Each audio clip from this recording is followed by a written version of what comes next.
मेरे साथ आचार्य राज मिश्रा भी जुड़ गए हैं, जिन्होंने ये भविष्यवाणी जनवरी में की थी। प्रोफेसर कपिल को आप देख रहे हैं, जो कि तर्कशास्त्री हैं, और हमारे साथ है कॉमोडोर एस बहल हैं, दीपक बोरा हैं, एम्बेसडर, आप उनको देख सकते हैं। जय हिंद सर। मैं अपने मेहमानों पर आऊं उससे पहले मैं जरा ये जानना चाहती हूँ, राज मिश्रा जी, ये भविष्यवाणी आपने की जनवरी के महीने में, मैंने वो सुनवाई जिसमें आपने कहा कि एक बड़े नेता की हत्या हो जाएगी।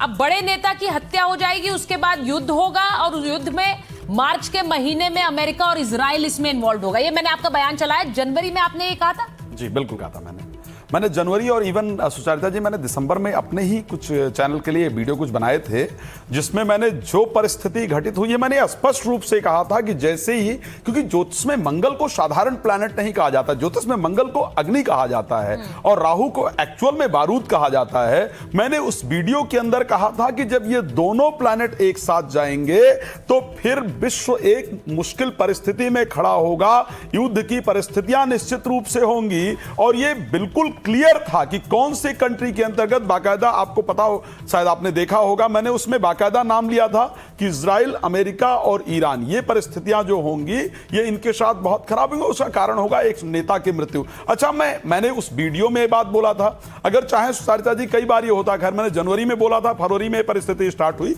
लेकिन ये हमारे कुछ पंचांग जो होते हैं वो करीब 1 वर्ष पहले छप जाते हैं सुचारिता जी। और अगर इन पंचांगों में आप पढ़ेंगे, मैं अगर आपको भी कहूं इनमें पढ़ने के लिए, तो आप यहां बाकायदा डेट देख सकेंगे। डेट बाकायदा मेंशन किया गया है इन पंचांगों के अंतर्गत कि किस समय क्या होगा। आप चाहें तो मैं चाहूंगा थोड़ा सा आप देख सकते हैं। तो बाकायदा ये बिल्कुल कंफर्म था कि जैसे ही कुंभ राशि के अंतर्गत, क्योंकि कुंभ राशि शनि की राशि है, और शनि के राशि के अंतर्गत जैसे ही 4 ग्रहों का कॉम्बिनेशन बनेगा, राहु वहां पर पहुंच गया है, मंगल वहां पर पहुंचने वाला है। ये एस्ट्रोलॉजिकल कंडीशन बहुत अच्छी नहीं है, और अभी तो परिस्थिति और भयानक। आचार्य जी देखिए, मैंने जो बात सुनी, मैं इसलिए कह रही हूं क्योंकि एक कनेडियन प्रोफेसर हैं, प्रोफेसर जियांग, उन्होंने ये बात कही कि डोनाल्ड ट्रंप चुनाव जीतेंगे, वो चुनाव जीत गए।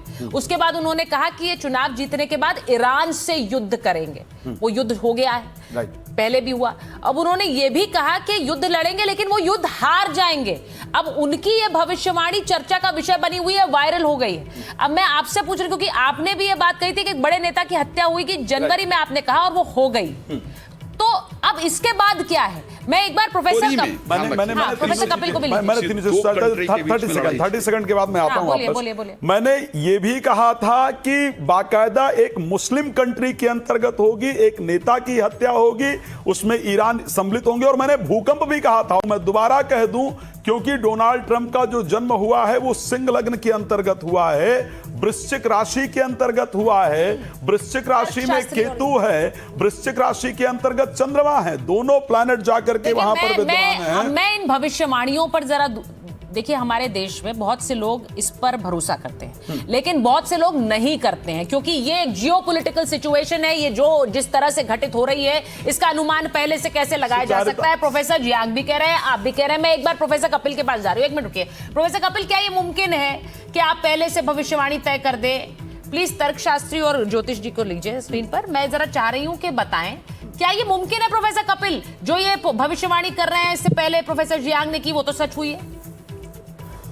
नहीं, देखिए, 2 बातें हैं, ये बिल्कुल मुमकिन नहीं होता। हाँ। इसके अंदर साइकोलॉजी में 2 वर्ड होते हैं, फिल्टरेशन और सिलेक्टिव अटेंशन। अगर आप ये जो मिश्रा जी ने जो करी है भविष्यवाणी, इसके बारे में मैं आपसे बाद में बात करता हूँ। ये जो सिलेक्टिव अटेंशन पे हम फोकस कर रहे हैं, बाद में क्यों बात कर रहे हैं कक्कड़ साहब? मैं तो बड़ा क्लियर एक बात बता रहा हूँ।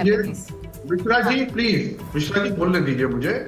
जो आपने जो दूसरे प्रोफेसर के बारे में जो बताया था, उनका मैंने 15 मिनट का वीडियो देखा, मैंने खुद भी लिंक्डइन अकाउंट पे अपने पोस्ट भी किया है। अगर आप उनके वीडियो पे देखेंगे, उन्होंने एक एक चीज का तर्क बताया है।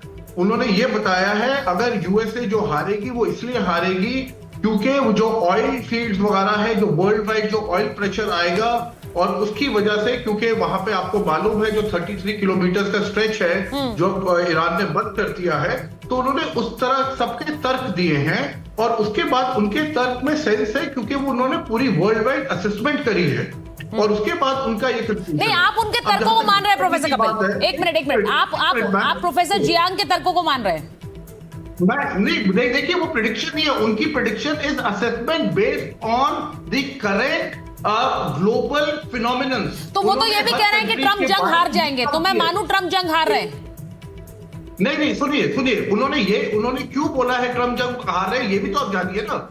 उन्होंने कहा कि वर्ल्ड वाइड प्रेशर यूएस के ऊपर आएगा, क्योंकि वो जो 33 किलोमीटर की जो कैनाल है या जो वो है, जब वो बंद हो जाएगी तो उसकी वजह से वर्ल्ड इसके ऊपर प्रेशर डालेगी। अब एक और चीज, अब मिश्रा जी ने 3-4 बातें, मैंने इनका ये वीडियो देखा है आने से पहले, इन्होंने ये बोला था साथ में, तभी मैं कहता हूँ ये सिलेक्टिव अटेंशन हमें नहीं करना चाहिए। हमने इनकी 1-2 बातों पे तो फोकस कर लिया। इन्होंने कहा जो बांग्लादेश है, बांग्लादेश के अंदर भी प्रॉब्लम आएगी। बांग्लादेश तो उल्टा सेटल हो गया, वहां पे इलेक्शन हो गए। अच्छा, आपने देख लिया बांग्लादेश सेटल हो गया। आपने एक मिनट कपिल साहब, कपिल कक्कड़ जी सुन लीजिए, सुनिए प्रॉब्लम ये है, एक मिनट सुनिए कपिल साहब, कक्कड़ जी सुन लीजिए। मतलब आपने बांग्लादेश को क्लीन चिट दे दिया, आपने बांग्लादेश को बता दिया कि वो सेटल हो गया, और कल जो मैंने प्रेडिक्ट किया था अगर बांग्लादेश में प्रॉब्लम हो गई तब आप क्या करेंगे, अगर हो गई तो क्या करेंगे? मतलब जो मैंने पहले प्रेडिक्ट किया, जनवरी में प्रेडिक्ट किया, दिसंबर में प्रेडिक्ट किया, वो घटित हो गया, उसको स्वीकार करने को बिल्कुल तैयार नहीं है। आचार्य जी, मैं एक एक करके बात करती हूँ ना। देखिए, लोगों को समझ में आनी चाहिए ये बात। अब मेरा सवाल ये है कि इस वक्त पूरी दुनिया इस युद्ध को देख रही है। भारत में बैठे लोग भी ये सोच रहे हैं युद्ध खत्म होगा या और बड़ा होगा। अब जब ये कहते हैं कि डोनाल्ड ट्रंप ये जंग हार जाएंगे, तो हर कोई ये सोचेगा कैसे हार सकते हैं? कोई बड़ा हथियार तो नहीं चलाएगा ईरान। देखिए, ये सब सवाल उठेंगे जी। नहीं, एक मिनट सुचित्रा, हारने की डेफिनेशन क्या होती है? हारने की डेफिनेशन ये है कि जो regime change Donald Trump Iran में करना चाहते हैं वो नहीं कर पाएंगे। That is what is the meaning of loss. कोई अमेरिका तो नहीं हार रहा, अमेरिका में तो वो उनकी तो कोई रिजीम चेंज नहीं हो रही। ठीक है, डोनाल्ड ट्रंप तो देखिए, उन्होंने एक और भविष्य, आचार्य जी ने यहाँ पे ये भी कहा कि पाकिस्तान भी इस जंग की जद में होगा। आपने ये भी कहा था ना? हाँ बिल्कुल, मैंने सब कहा है और होगा। मैंने ये शब्द कहा था और ये होगा, मैं कंफर्म कह रहा हूँ, और मैं दोबारा इस विषय को कह रहा हूँ। सुन लीजिए, मैं डोनाल्ड ट्रंप पर सुन लीजिए। अब आपने बोल दिया कि बोलिए प्रोफेसर कपिल, रुक जाइए, अब आचार्य जी बोल रहे हैं। हो गया। मैं दोबारा ये कह रहा हूं कि इसको बाकायदा नोट कर लीजिएगा, पाकिस्तान भी इस जंग में सम्मिलित होगा। मैंने पाकिस्तान, बांग्लादेश, ईरान, यूएसए और इस्राइल, इनको लेकर के पहले प्रेडिक्शन किया था। मैंने कहा था इन कंट्रीज में हालात खराब होंगे। मैंने पाकिस्तान के जंग की बात की थी, और आपको याद होगा मैंने कहा था पाकिस्तान के अंदर भी लड़ाई होगी। पाकिस्तान, अफगानिस्तान ऑलरेडी लड़ चुके हैं। कपिल साहब चाहे तो उसको उठा करके देख लीजिएगा। ओके, और हाँ, आपने जो बात बोली है, मैं जरा उसको असेस इसलिए करना चाह रही हूं क्योंकि दुनिया भर में, एक मुझे याद है कि पहले भी बहुत सी ऐसी भविष्यवाणियां आई कि ये दुनिया खत्म हो जाएगी, ऐसी भविष्यवाणियां आई कि एक बहुत जलजला आएगा, एक बड़ा युद्ध होगा। तब से ये भविष्यवाणियां समय समय पर कभी सही साबित होती है, लेकिन डोनाल्ड ट्रंप को लेकर ये भविष्यवाणी कनाडा से लेकर भारत तक की जा रही है। मैं उस पर एक बार बात नहीं, एक मिनट आचार्य जी, मैं जरा ये बताना चाहती हूँ कि इस पूरे युद्ध में, अब अभी प्रोफेसर कपिल ने कहा कि हार की परिभाषा क्या होती है, तो जरा मैं चलाना चाहती हूँ कि इतना नुकसान इस युद्ध में उठा है अभी तक अमेरिका को, ये जरा समझाना जरूरी है। क्योंकि जिस तरह से पैसा बहा रहा है अमेरिका, सिर्फ 6 दिन का युद्ध है और अमेरिका के खजाने पर बड़ा असर डाल चुका है। ये जो आप 000 देख रहे हैं, इतना पैसा अभी तक स्वाहा हो चुका है।